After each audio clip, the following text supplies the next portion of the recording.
Bonjour. Pour toujours appréhender les différences des comportements de mobilité des citadins, au cours de cette leçon, on va aborder maintenant les incidences des différences de conditions de vie donc des citadins des villes africaines. Pour ce faire, cette leçon sera divisée en 4 chapitres. On verra le statut d'activité, le statut d'occupation, le niveau de revenu et enfin nous terminerons par les mobilités parmi les plus démunis des villes africaines. Alors, quelques images pour illustrer notre propos. Sur la photo de gauche, par exemple, vous pouvez identifier donc ici cette voiture probablement qui appartient à quelqu'un qui a des revenus assez conséquents et c'est tout différent probablement de ces usagers de ce car rapide, ce moyen de transport en commun qui essaie de contourner les difficultés de la circulation en empruntant les ruelles de ce quartier résidentiel. Et vous avez à droite un autre type de moyens, probablement pour ceux qui sont les plus pauvres, ces vieilles voitures qui sont recyclées sous forme de qu'on appelle communément les taxis clando. Une autre image, toujours de cette disparité des moyens, c'est monsieur avec sa moto. Pour appréhender les différences de comportement entre riches et pauvres, nous allons prendre un premier critère, c'est le statut d'activité. Vous avez donc devant vous ce tableau statistique sur les niveaux de mobilité selon que l'on est homme ou femme, actif ou inactif, et ces niveaux selon deux types de mobilité, toute mobilité confondue, et la mobilité par les modes mécanisés. Qu'est-ce qu'on peut retenir comme comportement? En gros, l'essentiel de la mobilité, c'est quand on compare les actifs et les inactifs, alors ils sont plus élevés chez les actifs, que l'on soit une femme active avec tout déplacement confondu, une moyenne de 3,7 contre 3,1 pour les femmes inactives. Si on prend également les hommes, on voit que les actifs font en moyenne 5,6 déplacements contre, pour les inactifs, 5,4 déplacements. Donc, ensuite, vous regardez la dernière colonne sur les modes mécanisés qui sont utilisés pour satisfaire les déplacements. On voit que également les femmes actives ont au moins en moyenne 1,5 déplacements contre 0,6 pour les femmes inactives. Chez les hommes également, on a pour les actifs 2,5 déplacements en moyenne contre 1,2. Dans tous les cas, on a un déplacement selon les modes mécanisés qui va du simple au double selon que l'on est actif ou inactif. D'une part, c'est d'une manière générale, les actifs se déplacent beaucoup plus que les inactifs. Et donc, les actifs sont plus mobiles que les inactifs, mais cette différence qui est assez marquée chez les femmes s'estompe chez les hommes. La deuxième chose, c'est par rapport au mode mécanisé. On voit que les actifs utilisent dans leur déplacement 2 fois plus les modes mécanisés que les inactifs. Probablement, ceci tient au fait que les actifs ont des niveaux de revenus plus importants que les inactifs qui leur permettent donc de pouvoir utiliser ces modes. Le statut d'occupation permet d'aller plus loin donc dans l'analyse de ces comportements. Donc nous avons d'une part, les inactifs dans lesquels on met les retraités, les scolarisés et les sans activité. Et de l'autre, on a donc les actifs qui sont constitués dans le tableau que vous avez devant vous par les non-salariés et les salariés.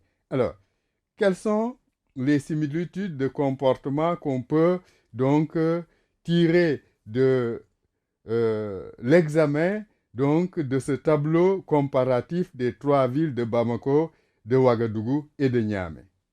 En observant ce tableau comparatif des comportements de mobilité selon le statut d'occupation, on peut retenir 5 aspects. Le premier, c'est que les salariés se déplacent plus que les non-salariés. Ça, c'est un premier point. Le deuxième, c'est que parmi les inactifs, les scolarisés ont un niveau de mobilité élevé dans la mesure où ils sont contraints par leur agenda donc scolaire, des emplois du temps qui contraignent à aller tous les jours donc en classe. Alors, la troisième similitude qu'on peut retenir, c'est que d'une manière générale, les retraités et les sans-activité, effectivement, ont un niveau de mobilité plus faible dans la mesure simplement où ils n'ont pas accès à des activités liées à la sphère professionnelle. Alors, la quatrième similitude, c'est les mobilités d'ordre professionnel. Hein? Bon, en fait, si l'obtention d'un emploi donc est source de revenus, source d'une plus grande liberté et capacité de mobilité, mais l'accès à un emploi également signifie une diversification des relations. Une diversification des relations tant au niveau professionnel qu'au niveau social. Et donc, ceci va se traduire par une plus grande mobilité, donc une mobilité qui est à la fois une stratégie d'accès aux ressources, mais également une contrainte en tant qu'obligation sociale. Alors, pour terminer, ce qui n'est pas donc dans les chiffres, mais que les données également permettent de voir, c'est que les rapports de genre que nous avons observés d'une manière générale se traduisent et se répercutent également sur donc les comportements différenciés des hommes et des femmes occupés. Si on prend le niveau de revenus, on voit des pratiques de mobilité également différenciées entre riches et pauvres. Par exemple, à Ouagadougou, on a pu mesurer que d'un côté, le budget temps est multiplié, s'accroît de 1/3 du plus pauvre au plus riche et le nombre de déplacements s'accroît de 2/3. Ça, c'est d'un côté. De l'autre, si on prend les budgets distance, donc du plus pauvre au plus riche, les budgets distance sont multipliés par 3 et le nombre de déplacements mécanisés est pratiquement multiplié par 4. Donc, ça veut dire que ces populations riches donc, ont des aires de mobilité beaucoup plus vastes, donc parce que devant atteindre surtout le centre-ville, d'une part, et également ont un réseau de sociabilité beaucoup plus vaste. Et la disponibilité des moyens leur permet donc de pouvoir assurer ces besoins donc de mobilité. Alors, globalement, ce qu'on peut retenir donc, c'est que autant les riches ont des capacités de mobilité plus grandes, autant les pauvres se déplacent moins pour le travail, se déplacent sur des distances plus courtes, donc, et du coup, ont moins accès donc aux ressources donc de la ville. Après avoir appréhendé les différences de comportement de mobilité entre les pauvres et les riches, nous allons maintenant prêter une attention aux plus pauvres. Alors, si on considère donc la mobilité des personnes les plus diminuées, on peut voir des différences et des similitudes. Pourquoi? Parce que tout simplement, ce qu'on appelle la population pauvre peut être tant les scolaires, ça peut être tant des inactifs, ça peut être également des actifs jeunes, donc qui n'ont pas des niveaux de revenus élevés. Et ces différences de catégories, donc sociales, d'âge ou d'activité, se reflètent sur les pratiques de la mobilité, donc dans ces différents groupes. Alors, il y a d'abord les niveaux de mobilité. Donc, les jeunes se déplacent beaucoup plus que les moins jeunes. Pourquoi? Parce qu'en général, il y a, pour les scolariser, tout au moins, la contrainte de l'école. Hein. Ensuite, par exemple, toujours sur ces comportements de mobilité, on va avoir des niveaux de mobilité donc beaucoup plus bas parmi les femmes et les jeunes filles que donc actives ou inactifs que les hommes, donc actifs et inactifs. Il y a également des différences au niveau des motifs de déplacement. Bon, l'élément, donc l'explication la plus banale, c'est que l'actif, donc à faible revenu, certainement va faire beaucoup plus de déplacements que l'inactif.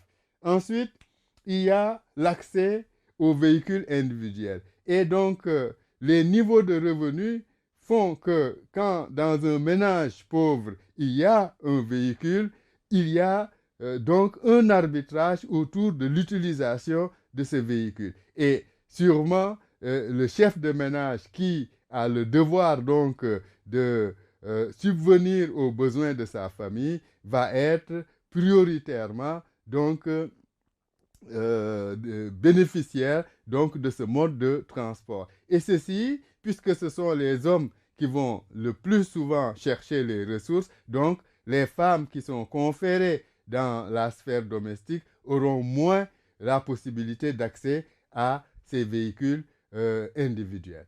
Alors, maintenant, les similitudes. Nous en avons essentiellement deux. Alors, la première, c'est que la marche est le mode le plus partagé parmi les populations démunies. Marche donc qui se fait dans la proximité, ou bien marche qui se fait donc sur de longues distances pour pouvoir rallier donc le lieu d'activité en faisant donc un arbitrage sur les ressources disponibles. Donc le pauvre va préférer la pénibilité physique que donc des dépenses en termes de ressources économiques. Et ensuite, la dernière similitude, c'est que l'usage des modes mécanisés, en général, c'est pour les hommes. Parce que là également, il y a un arbitrage qui va se faire parce que tout simplement, dans les milieux les plus pauvres, il y a encore la persistance donc de ces valeurs, de ces normes culturelles et la persistance de la différenciation des modes de vie entre les hommes et les femmes. Alors, en conclusion, après avoir fait ce tour donc des différences de comportement entre riches et pauvres d'un côté et de différences et similitudes de comportement parmi les plus pauvres, alors la conclusion est que les comportements de mobilité sont dictés par la disponibilité des modes de transport, qu'ils soient individuels ou collectifs. Et que donc, cette disponibilité dépend tout simplement des ressources individuelles, donc des populations citadines.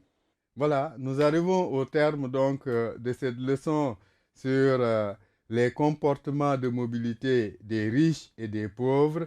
Nous allons donc terminer cette troisième partie dans une dernière leçon sur les mobilités et les lieux de résidence. Au revoir.